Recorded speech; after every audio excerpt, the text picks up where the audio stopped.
Assalamualaikum warahmatullahi wabarakatuh. Malam itu hujan baru saja reda. Jalanan di pinggiran kota tampak lengang, hanya beberapa kendaraan yang lalu lalang dengan lampu depan menembus kabut tipis.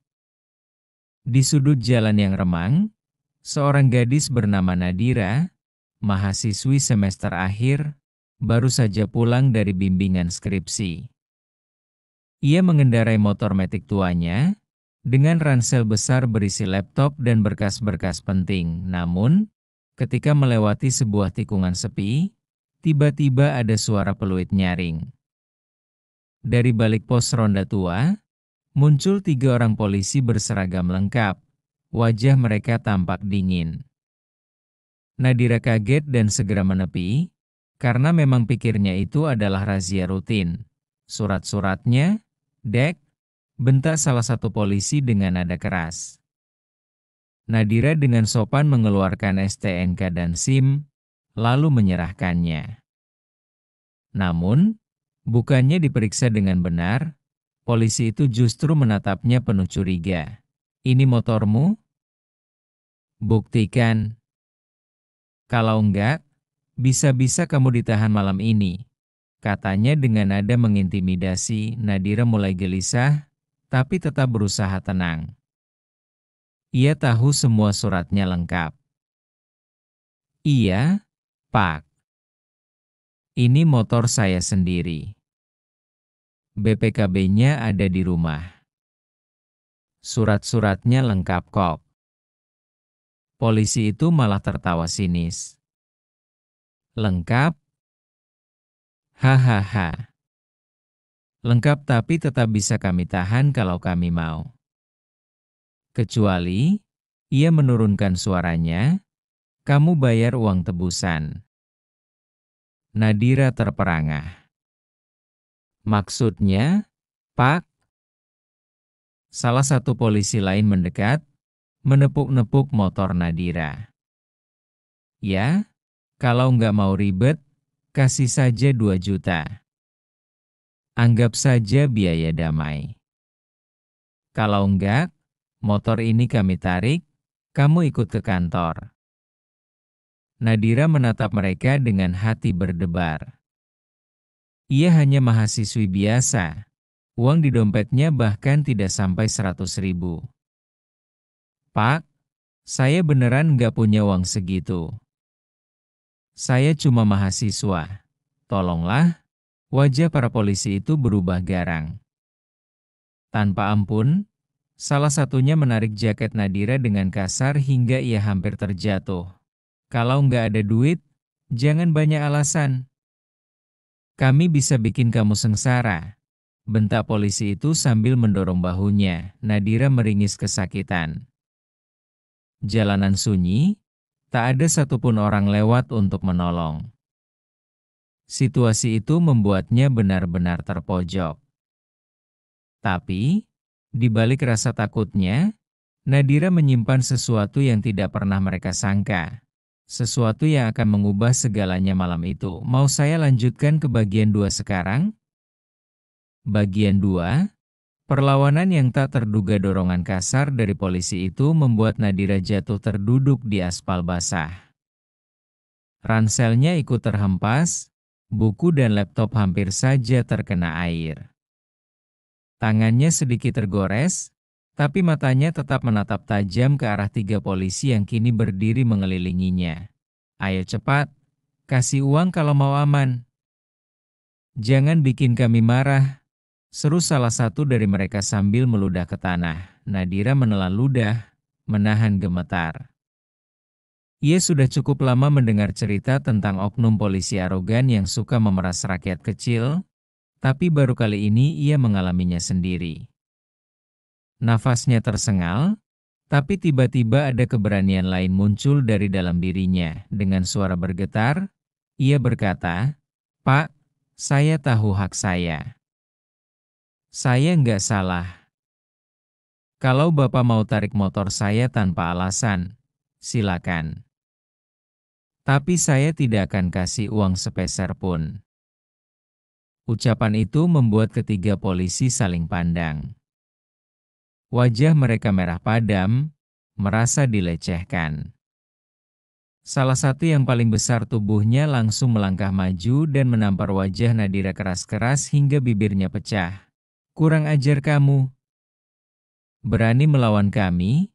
bentaknya. Nadira terhuyung, tapi matanya tetap menyala penuh keberanian. Dalam hati, ia berkata lirih, "Kalau mereka pikir aku gadis lemah, mereka salah besar." Tiba-tiba, gerakannya berubah cepat. Nadira berdiri tegak, lalu menangkis tangan polisi yang hendak kembali mendorongnya. Dalam satu putaran, ia melayangkan tendangan keras ke arah perut polisi itu. Lelaki berseragam itu terjungkal ke belakang dan mengerang kesakitan. Dua polisi lain terperanjat. Mereka tidak menyangka gadis yang tanpa rapuh itu bisa bergerak secepat kilat, seperti terlatih bela diri. Dengan napas teratur, Nadira menatap mereka dingin. "Saya sudah diam dan sabar.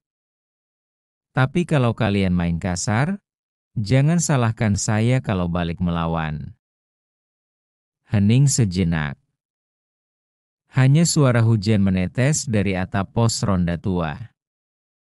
Kedua polisi yang tersisa saling pandang, kini bukan hanya marah, tapi juga terkejut dan sedikit ketakutan. Mereka baru sadar, gadis ini bukan gadis biasa. "Mau saya teruskan ke bagian 3 biar makin menegangkan?" Polisi yang terjungkal tadi masih terbatuk-batuk sambil memegangi perutnya. Kedua rekannya kini mendekat dengan ekspresi beringas, tapi ada keraguan di mata mereka. Nadira berdiri tegak, napasnya stabil, meski bibirnya masih mengucurkan darah tipis akibat tamparan sebelumnya. "Kurang ajar. Kamu pikir bisa main-main sama polisi?" teriak salah satu dari mereka sambil mengacungkan pentungan. Namun, Nadira sama sekali tidak mundur. Ia justru meraih ranselnya yang tergeletak, lalu dengan cepat membuka resleting bagian dalam.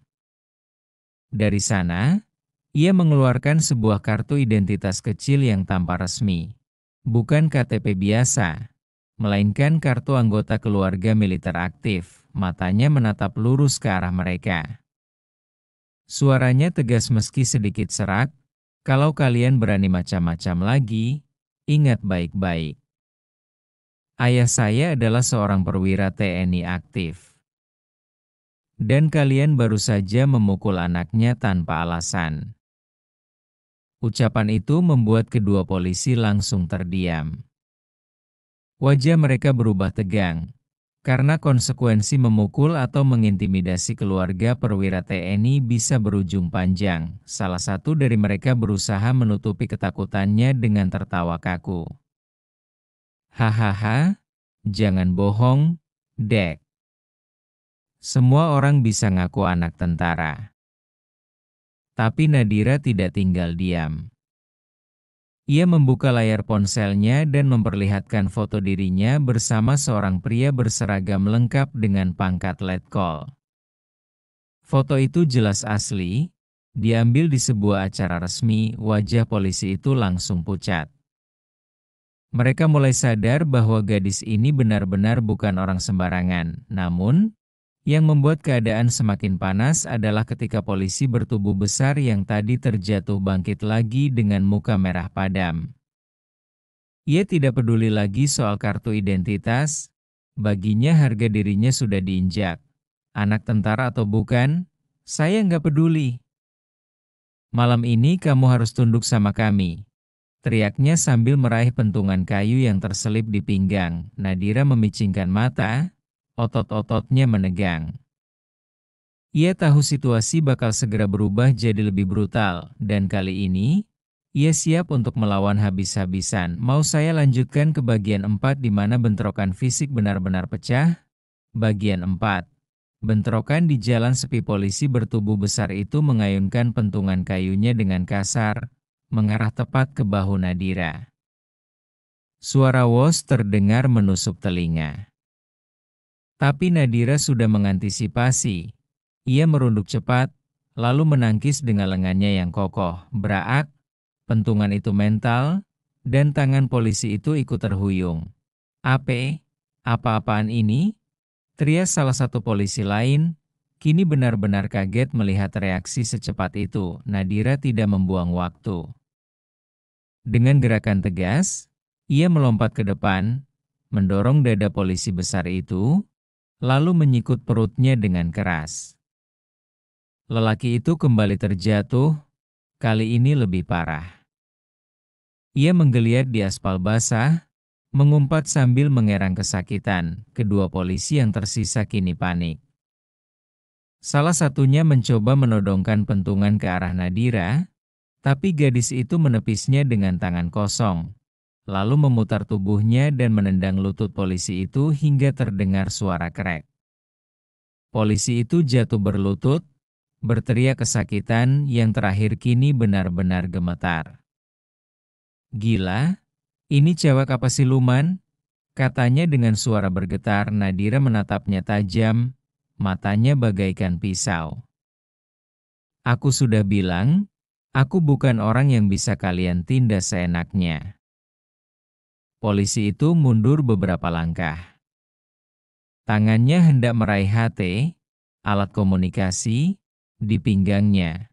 Tapi Nadira lebih cepat. Ia meraih pergelangan tangan polisi itu, memutarnya hingga pria itu menjerit, lalu merebut HT tersebut. Dengan tenang Nadira menempelkan tombol push to talk, suaranya terdengar dingin. "Siapapun yang sedang siaga di pos malam ini, segera datang ke tikungan Jalan Cempaka. Ada oknum polisi arogan yang mencoba memeras dan melakukan kekerasan fisik." Suara dari HT terdengar samar. "Siapa ini? Laporkan identitasmu." Nadira mendekat ke mulut HT, lalu berkata lantang, "Nama saya Nadira, Putri Letkol Arman dari Kodam Jaya." Ulangi, "Saya sedang diintimidasi oleh oknum polisi berseragam di Jalan Cempaka." Ketiga polisi itu membeku. Wajah mereka pucat pasi mendengar nama itu. Semua orang di lingkup aparat tahu, Letkol Arman bukan perwira sembarangan, dan kini mereka sadar betul, perbuatan mereka barusan akan berbuntut panjang.